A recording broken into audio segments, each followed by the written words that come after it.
Morning. I am Pastor Carl. I welcome you to this brand new series that we're beginning on this September morning on the Luke's Book of Acts, the Acts of the Disciples. And if you're new to this podcast series, you are starting at the beginning here, and that's wonderful. The purpose of these is for people who can't make it to Bible studies. These 25-minute episodes that I do are from two different teachings that I do at my church at Messiah Lutheran Church in Reynoldsburg, Ohio, a suburb of Columbus. And after teaching this lesson twice to a group of 15 or so people in each class where there's discussion, I take out all the discussion of that hour-long class and I kind of distill it to these 25-minute teachings. So we're going to go episode through episode.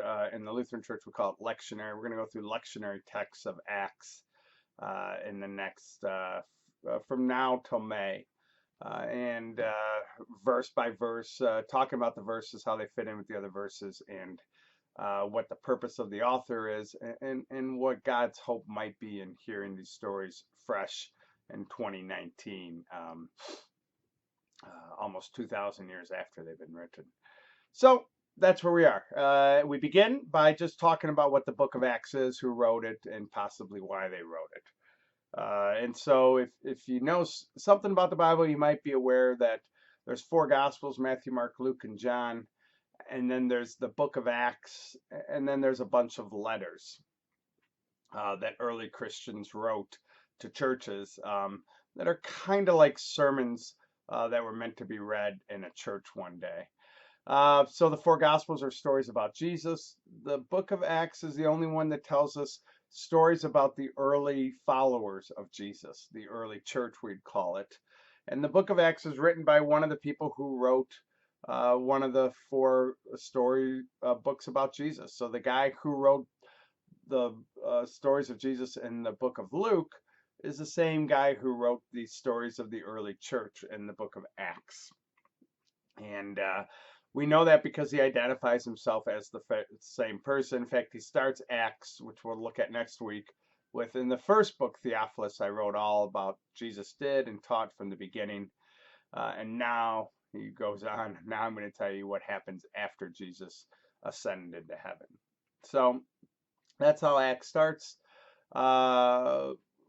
First, Theophilus is who he's writing it for.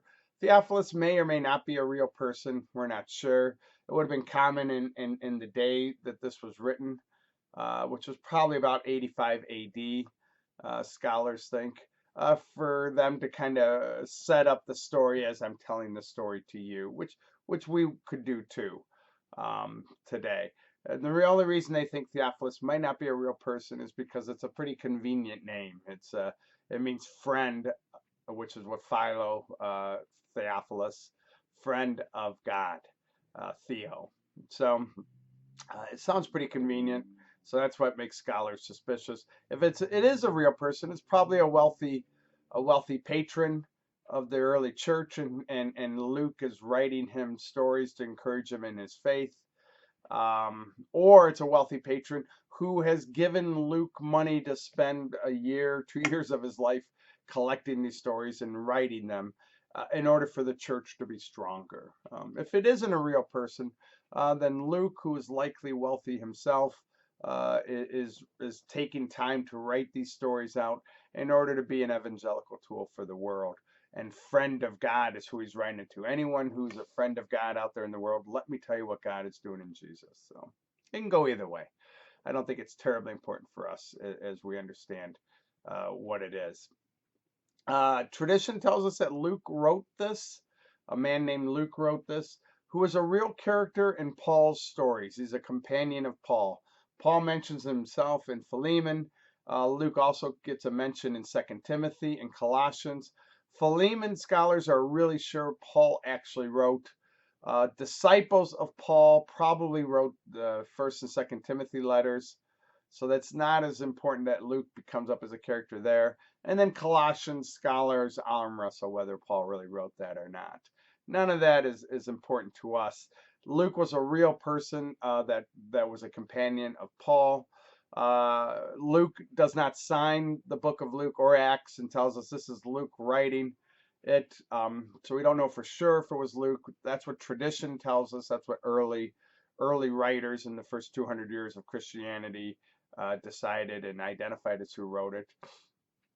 And we do know in the second part of the book of Acts, where we start talking about the travels of Paul, the writer of the book of Acts starts using first person plural, which is unusual. Um, and so he becomes a character that's traveling. He's never a character that speaks, and he's never a character in the book of Acts that adds to the story, that is central in any way to the story, but by using that first person flow, it becomes part of a character. And then we went here, and then we got in the boat, and there was a storm. Those sort of things are in Acts in that last half. He doesn't ever mention Paul's letters in the book of Acts. He doesn't ever mention Paul's even theology or quote Paul. Paul gives a sermon, and it's not the same sort of sermon that Paul seems to have been giving in First Corinthians or First Thessalonians. That being said, he definitely seems to be pro Paul in this letter and tells a very favorable story of Paul, which in the early church was up for debate whether Paul was someone to be trusted, whether Paul was someone who understood who Jesus was, whether Paul was someone part of the early church that you wanted to be a part of. So in this early debate in the church, whether Paul identifies Jesus well and accurately, Luke takes a firm stand that yes, he does, and Paul's a major character in the book of Acts, and also a very positive character in the book of Acts. The author chooses to be anonymous in the story, even though he might have been a first-hand participant in the early church leaders of the book of Acts, because he wants the focus to be on these early church leaders, especially Peter and then Paul. He is likely very well educated. He's likely wealthy. And those two things kind of go together in the Greco-Roman world of the first century of this millennia, of that first millennia. And you didn't get educated unless you were wealthy. And we know that Luke is wealthy because not only is his language a sign of education that he uses in Greek when he writes Luke and Acts, but also his ability to put together a story is innovative and creative in a way that I've been told that if you took a university course on Greco-Roman writing of this period, Luke would be something that you would read along with Plutarch and other great writings, because it is an example of great Greek literature from that time period. Koine Greek is the specific type of Greek that it is. And I know in the English translation, the most appealing book in my mind for a Christian to read, where you can follow the story and some of the detail is rich, and some of the way the characters come back and play against each other is really interesting.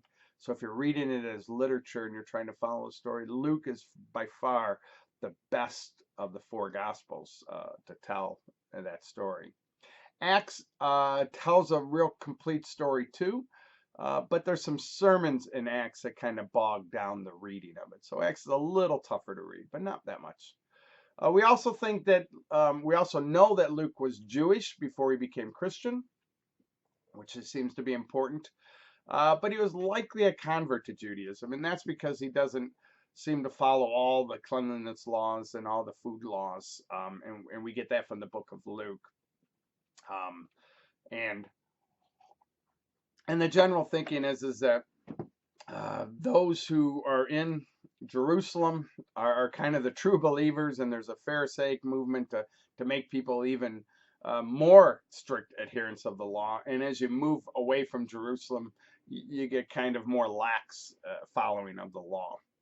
And so if he was born Jewish, he was surely born Jewish outside of Jerusalem. He lifts up Jesus's Jewishness in the book of Luke. But he also lifts up the importance of being Jewish for Christians too. Those are two aims of Luke. And some of the things I read in preparation for this, they gave some reasons that they think Luke wrote the book of Acts. And one is that it's definitely an evangelical tool. It's definitely something the early church was looking around, and they wanted to share the good news of Jesus. And in order to share that good news of Jesus, they needed to bring back possibly these pamphlets of Jesus's healings and Jesus's stories and Jesus's sermons, and Jesus's passion story of how he died and was resurrected. They kind of brought those together right around the same time, between 60 and 100 AD. Those four gospels were written. So, and that's about the time where the people who knew Jesus and saw Jesus and followed Jesus, where they were dying or being killed, unfortunately. And a new generation was taking this story forward. So they were kind of preserving the tradition around that time. And so that's what this is. And the reason they're preserving the tradition is in order to tell other people about Jesus. And this travels as this gospel goes out into the world. And the other one is kind of an interesting one that you might want to think about. It's also to consolidate these Jesus movements that were out. So we know from tradition and from writings that reveal this tradition that different disciples of Jesus went to different towns in the Turkey, Syria, Israel area, and they created kind of Jesus churches in their name in these different towns. And then we also know that Paul went to towns that had no connection to Jesus and very little connections to Judaism, some of them, and he started Jesus churches. And so by the time you get to 85 AD, when Luke is writing this, you have all sorts of different expressions of Jesus movement. And one of the things we think Luke was trying to do was trying to bring these under one umbrella, was trying to show that all these expressions, which are unique and flavored by the culture and by the person who started these churches, are also a singular expression of Jesus. And that language comes out through the Holy Spirit. And so in Acts, you have this, um,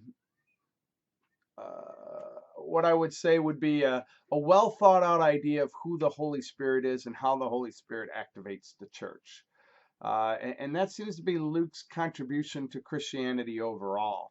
That even though we have different languages of Christ that we speak, and now we would call those denominations, a Baptist speaks differently than a Lutheran, and a Presbyterian speaks differently than a Pentecostal, but yet we're all speaking the same language of Jesus.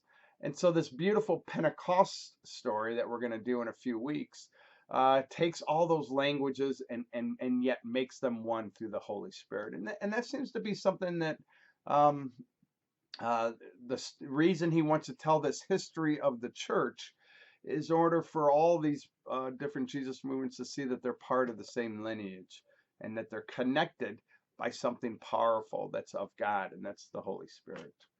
And then the third reason is that something I alluded to a few minutes ago is that there was a lot of debate over um, the Paul's role in the early church and whether it was positive or good and whether that's going to continue. We don't have to go into that debate, but to know that Luke is definitely entering into that debate that we know was going around to 85 AD and extended into 150 AD. Until finally the church decided, yes, Paul is important, maybe the most important influencer of our understanding of who Jesus is. And the reason the church decided that a lot has to do with the book of Acts and Paul and Luke's portrayal of Paul in the book of Acts. Paul's letters himself, he comes off pretty radical, and you're either with me or against me. Paul in the book of Acts comes off as a little less radical and a little more willing to work with the Jewish leaders, the Jewish Christian leaders in Jerusalem.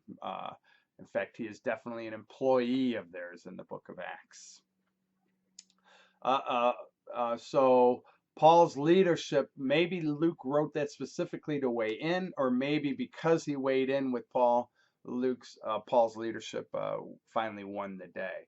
So we understand Jesus through a lot of different lenses. You know, Matthew has a lens of Jesus, and John has a lens of Jesus, and James's letter has a lens of Jesus. And then some of the other letters, like the guy who wrote Hebrews, there's a different sort of lens of Jesus. And the guy who wrote First and Second Peter, there's a different sort of lens. But the primary lens of how we see and understand who Jesus is surely from Paul. And a lot of that reason that Paul won out has to do with Augustine, an early church father, but has to do with Luke, and how he portrays Jesus in the book of Luke, which is a very Pauline way of looking at Jesus, and what and the priorities of Jesus, and then how Paul himself is presented in Acts. And then we have and then a reason for the book of Luke is also to explain how Jewishness and Christianity come together and are related. So, as I said before, Luke is definitely a Jewish Christian. He is, but he is a Jewish Christian, unlike Paul, who's willing to throw out all the Jewishness in order to embrace Christianity, or that's how Paul seems at its most extreme. Luke wants some sort of hybrid. He doesn't think that people need to become Jewish, it feels like, in order to become Christian, but he does feel like our expression of Christianity has to emphasize our Jewish roots. And so you're going to see that in the book of Acts. He also has a very high hope for Jewish salvation. That the Jews that rejected Jesus haven't lost out and are now going to burn in hell, which seems to be what Matthew and maybe John are saying in their Gospels. Luke is saying something else, that there's kind of two tracks that will come together in the resurrection when Jews and Gentiles will be together. And so that's a piece of why he wrote that too. What's this relationship between Judaism and this new understanding of Judaism called Christianity? Another thing I want to mention is that you can read Luke as history, and that's kind of our intuition to do because it tells a story, and it seems to tell that story in a very authoritative way. You know, this happened, and then that happened, and then this happened, and that caused that to happen. So it feels like you're reading history. There's always a caution to that, though, because it was written a little less than 2,000 years ago, and there were no great rules of history when Luke wrote this that Luke would have felt bound to follow. So that means that in Luke's day, when he's telling a story for a purpose. He's trying to tell you what God is doing in Jesus. And he wants to make that story the best. So if you come to my church and you hear me tell stories, I have no problem changing what I consider minor details in a story in order to shape that story to be the best thing. So I might change one of the characters to be my brother rather than my sister, because if it was my sister, I'd have to make the story longer to explain to you how my sister was involved in this in the first place, and it's just easier to say my brother, and it doesn't really make a difference for the story. And so those are the sort of things that storytellers do. You know, they don't make things up whole cloth, but they change details in order to tell a better story. Luke surely changes details in order to tell a better story. He also has no problem saying this is exactly what they said. An historian would never do that, right? Unless there's a recording of that person speaking, or they're writing from letters or something like that, they wouldn't say this is exactly what they said. But Luke has no problem saying this is the sermon that Peter gave in the synagogue on that day, or on the temple in that day, and he likely has no real way of knowing that's the exact same sermon. Luke definitely seems to be telling a story, though, with in a way describing the places where they visit in a way that he's seen them, which holds up to the tradition that he traveled with Paul. And he definitely tells Paul's travelings in a way that is about like how Paul described his travelings in his own letters. There are some changes, and again, Luke probably made some changes to Paul's travels in a way that he knew weren't quite right, but yet it made sense for him when he was writing the story that he made those changes. So we think it's a pretty good snapshot of what the early church looked like, but we'd be hesitant to call it exact history, because that's not what Luke is trying to do, because he tells us that he's telling the story in a way for our faith to be strengthened. And then the last thing I want to say about Acts before we jump in next week is that if you think of Luke, it has that beautiful beginning in Luke of, starting with the Roman Empire and when exactly Jesus was born. So it kind of starts out here and it comes down to this podunk place called Bethlehem where Jesus was born. And then all of Luke is Jesus kind of moving from Bethlehem to Jerusalem. Right? It's a travel story to Jerusalem. And in Jerusalem, which is where the temple is, right? Which is where God's heart is how a Jewish person would see it. The heart of God is in Jerusalem. Jesus goes to the heart of God and he's killed and resurrected and ascends. And that's how Luke ends. And then Acts begins in Jerusalem with those disciples after that resurrection, trying to figure out what to do. And what they do is they go out into the world. So it becomes kind of a bow tie. You start out here in the beginning of Luke, out into the world, and you go to Jerusalem. Acts begins in Jerusalem, and then it ends by going out into the world again. So this action of God who is out there comes down to us. It's a real incarnational story, is what theologians would say. God with us. This action of God is out there, and it happens in God's own space in the temple in Jerusalem. And then from there, God goes out into the world again to us. And so it's a wonderful story of evangelism, of God's hope to get God's message out. So that's all I'm going to share with you today about Acts. Again, you'll be seeing these come up in your video feed, hopefully Thursday mornings if my week goes right. Sometimes Monday morning if my week gets a little crazier. I look forward to taking this journey. Please feel free to contact me with my email that you'll find on this YouTube station. Or you can also post on YouTube too, or you can post on our website, which you'll find on this YouTube station too, or you might have found this on our website. Thank you. God's peace.